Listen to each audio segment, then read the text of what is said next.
नमस्कार, आदाब, सत श्री अकाल।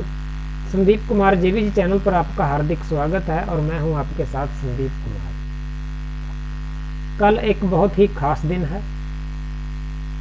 कल को सतगुरु श्री रविदास जी महाराज का जन्म उत्सव है। पूरे भारतवर्ष में बड़ी धूमधाम से मनाया जा रहा है। आप सभी को सतगुरु श्री रविदास जी महाराज के जन्म उत्सव की लाख लाख बधाई। रविदास जी महाराज के विषय में, उनकी जीवन कथा के बारे में ये वीडियो आपके सामने लेके आया हूँ। रविदास जी महाराज का जन्म उस समय के काशी और आज के वाराणसी शहर में पिता संतोख दास और माता कलसा देवी के घर रविदास जी महाराज ने जन्म लिया।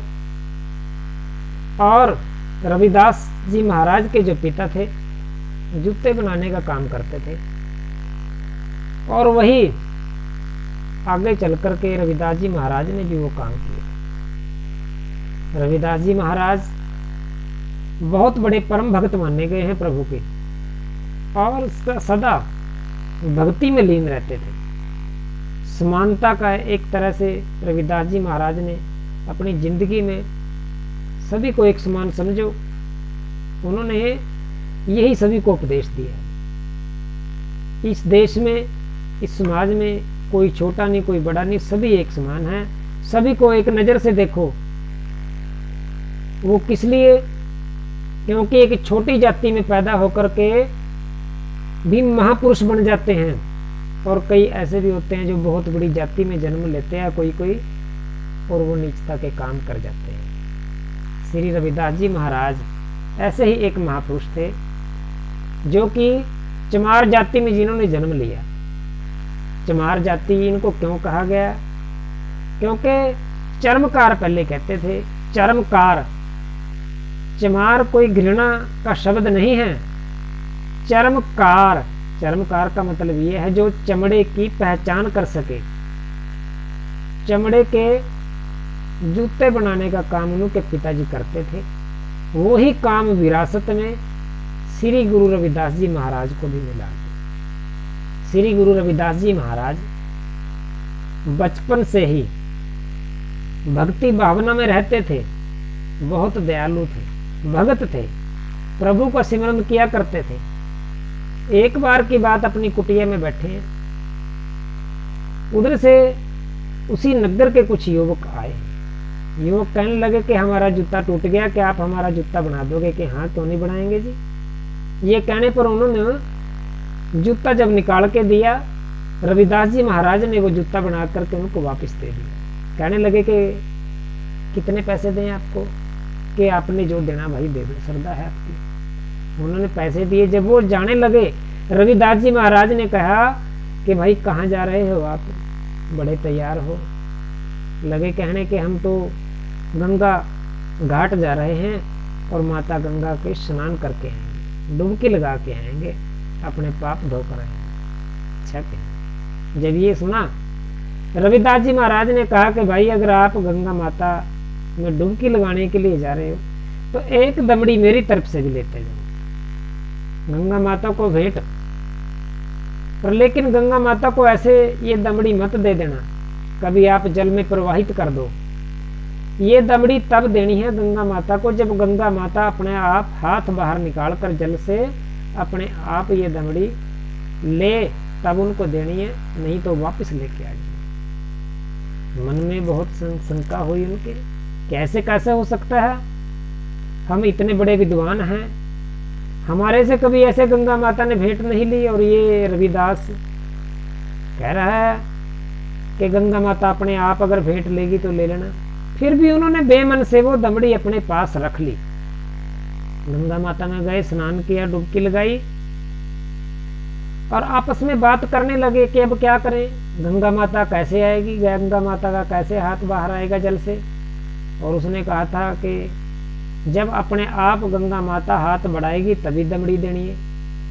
आपस में बात विचार करके लगे कहने कि चलो छोड़ दो, हम ये दमड़ी वापस ही ले जाते हैं, अपने पास ही रख लेंगे, रविदास को क्या पता लगेगा। आपस में ये विचार करके जब जल से बाहर निकले और चलने लगे, पीछे से आवाज आई कि ठहरो। और जल से बाहर हाथ निकल आया गंगा माता का। अब देखो कैसी भक्ति रही होगी श्री रविदास जी महाराज की, कि अपनी कुटिया में बैठे हैं, तब भी गंगा माता उनकी भेंट लेने के लिए हाथ जल से बाहर आ गया कि मेरे भक्त रविदास ने आपको एक दमड़ी दी है, मेरी भेंट वो मेरे को दे। ये देख करके वो सन्न रह गए, सोचने लगे कि इतना बड़ा भक्त। फिर आपस में विचार, मन में कई तरह की संशय उनके मन में आए। आखिर क्या वो दमड़ी उन्होंने उस हाथ में रख दी। दमड़ी लेने पर गंगा माता ने एक कंगन, हीरे जड़ित कंगन उनको दिया कि ऐसा काम करना, ये कंगन ले जाकर के मेरे भक्त रविदास को दे दो आप, और उनको कहना कि ये गंगा माता ने दिया। अच्छा कहना। जब इतनी उन्होंने सुनी और वो कंगन लेकर प्रणाम करके जब आए, आते आते उनके कपट जाग गया। मन में कपट जब जागा, लगे कहने के रविदास को क्या पता है, रविदास को कैसे पता लगेगा कि ये गंगा माता ने कंगन दिया है। ये कंगन हम अपने पास ही रख लेते हैं। अपने पास रखने में आपस में विचार बातें कर रहे थे, लगे कहने कि हम भी क्या करेंगे इसको ऐसा करते हैं कि जो उस समय के काशी नरेश थे, राजा थे, कि ये कंगन हीरा जड़ित कंगन है, राजा साहब को भेंट करें हम, और राजा साहब इसके बदले हमें क्या पता क्या उपहार दे दे। जब ये बात आपस में करी है, और यही बात सोच करके राजा के दरबार में चले गए हैं। जाकर के राजा को प्रणाम किया कि राजन के यहाँ हम आपके लिए एक भेंट लेके आए हैं, एक कंगन राजा की हथेली पे जब रखा, राजा ने कहा ये कहाँ से आया, कि हमने गंगा माता की स्तुति करी है, गंगा माता को मनाया, और गंगा माता ने अपने हाथ से ये कंगन हमें दिया। जब वो कंगन राजा ने अपनी रानी को दिया, रानी ने वो कंगन देखा तो रानी ने जिद कर ली कि एक कंगन तो आ गया, दूसरा कंगन भी लेके आओ। अब वहां वो फंस गई। उनको सच बताना पड़ा कि हे राजन, हमसे बहुत बड़ी गलती हुई है, गंगा माता ने ये हमें नहीं दिया था, ये तो भगत रविदास को दिया था। भगत रविदास की एक दमड़ी भेंट करने के लिए रविदास जी ने दी थी हमें, और उसके बदले में वापसी भेंट गंगा माता ने हमें दी है कि ये मेरे भगत रविदास को दे देना, पर लेकिन हमने उनको नहीं दिया और आपके पास लेकर आके आ गए। जब राजा को ये बात पता लगी, राजा अपने आप चलकर भगत रविदास जी की कुटिया में चल के आए हैं कि मेरे राजपाट में कोई इतना बड़ा भक्त भी है कि जिसको गंगा माता अपने आप अपने हाथ से कंगन भेज दे। वो चल के जब रविदास जी के पास आया, रविदास जी को कहने लगा कि गंगा माता को कहो कि दूसरा कंगन भी मेरे को दे दो, और आप चलो गंगा घाट, और गंगा घाट जाकर के गंगा माता से विनती करो कि माता एक कंगन आपने दे दिया, एक और दे दो, मेरी रानी को ये कंगन बहुत पसंद आया।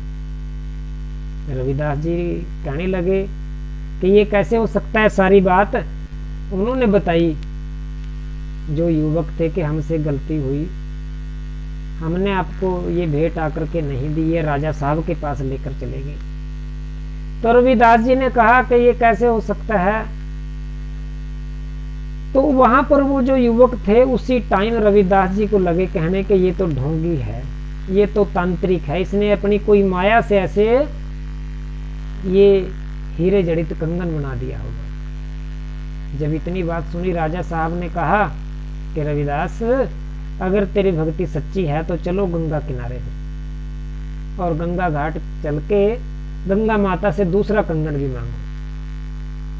रविदास जी कहने लगे, अगर मेरी भक्ति सच्ची है, अगर बात परीक्षा पर ही आ गई, ये मेरे को ढोंगी बता रहे हैं, तो महाराज हमें कहीं जाने की जरूरत नहीं है।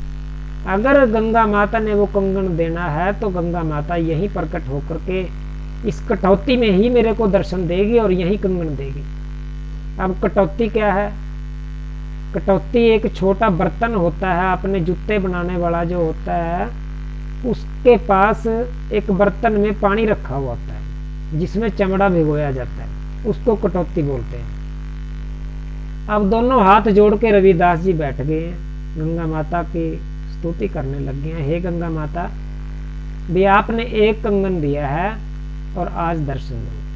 तो देखते ही देखते उस कटौती के अंदर से जल की धारा अपने आप बहने लगी। जब जल की धारा अपने आप बहने लगी तो काशी नरेश ने भी हाथ जोड़ लिए। वो चारों जो विद्वान थे, जो युवक थे, जो बाबा जी को ढोंगी बता रहे थे, वो भी हाथ जोड़ के खड़े हैं कि हमसे बहुत बड़ी गलती हुई है। तो बहुत बड़े भक्त हैं रविदास जी महाराज। तो कहने का मतलब ये है कि तब रविदास जी को अपने आप गंगा माता ने वो कटौती के बीच में से हाथ निकाल करके दूसरा कंगन दिया था। तब रविदास जी ने कहा था कि कंगन लेने के लिए मेरे को गंगा घाट जाने की जरूरत नहीं है, अगर मन चंगा तो कटौती में गंगा। वहां से ये दोहा चला है और तब से लेकर आज तक, और जब तक ये जमी आसमान रहेगा तब तक ऐसे ही अमर नाम श्री सतगुरु रविदास जी महाराज का नाम अमर रहेगा। और उस सदी के अंदर उस समय के जो बड़े बड़े विद्वान, बहुत बड़े बड़े महापुरुष, बहुत बड़े बड़े ऋषि मुनि साधु संत सन्यासी संत थे ना, उन्होंने ही सबसे ऊपर सर्वोपरि शिरोमणि की उपाधि दी गई थी। वहां से संत शिरोमणि श्री रविदास जी महाराज इनको कहना लग गए थे। भगत रविदास जी, संत श्री रविदास जी महाराज की सदा ही जय जयकार। उम्मीद करता हूँ ये वीडियो आपको पसंद आई होगी। अगर आपको पसंद आई इसको वीडियो को आगे से आगे शेयर करो और चैनल को सब्सक्राइब करो, एक लाइक वाला बटन जरूर दबा दो और वीडियो देख करके ऐसे मत जाना, सब्सक्राइब तो जरूर कर देना। इसी के साथ मैं आपसे विदा लेता हूँ। संदीप कुमार, हार्दिक अभिनंदन। जय रविदास, धन गुरु रविदास।